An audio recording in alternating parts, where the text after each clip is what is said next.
دوستوں میں اکثر کہا کرتا ہوں half truth is more dangerous than a blatant lie. اور اس کی مثال کیونکہ میں اس کو بریف کرتا ہوں اپنے دوستوں میں کہتا ہوں کہ ہمارا معاشرہ ہمیں بتاتا تو سچ ہے لیکن وہ آدھا سچ ہوتا ہے. آدھا سچ جو ہمیں بتایا نہیں جاتا اور جس کی وجہ سے کانسیکوینسز دماغ میں جو اس کے رزلٹس ہیں وہ چینج ہو جاتے ہیں. اگر آپ کو پورا سچ بتایا جائے تو نتائج کچھ اور نکالیں گے آپ, لیکن کیونکہ آدھا سچ بتایا جاتا ہے. اس کی مثال میں بالکل ایسی دوں گا کہ ایک شخص ہے جو آپ کو ایک پتھر ہاتھ میں دکھاتا ہے اور کہتا ہے کہ یہ اسٹرابیری ہے, اس کو کھا لو. تو آپ کہیں گے یار یہ تو سراسر جھوٹ ہے, تمہارے ہاتھ میں پتھر ہے, تم اس کو اسٹرابیری کیسے بتا رہے ہو.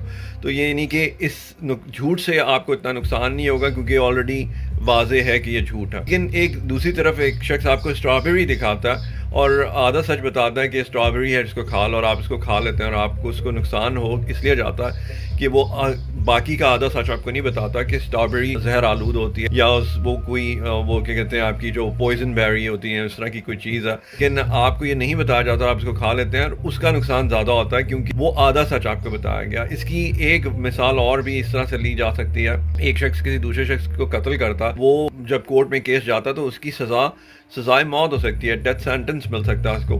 لیکن اس نے ایک شخص نے دوسرے شخص کو قتل کیا, یہ ہاف سچ ہو سکتا.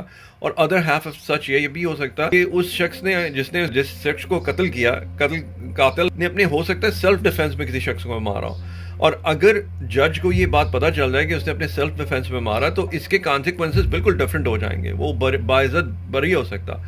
تو آپ کو غور کرنا ہوگا کہ آدھے سچ کے رزلٹس کچھ اور ہوتے ہیں اور پورے سچ کے رزلٹس کچھ اور ہوتے ہیں. ہمارے معاشرے میں پاکستان میں بہت عام پریکٹس ہے کہ آدھا سچ بتایا جاتا ہے کہ ملک میں کاروبار نہیں ہے, جی ملک میں کاروبار نہیں ہے. لیکن اگر آپ غور کریں تو آدھا پاکستان 11 سے 12 بجے کے بعد اٹھتا.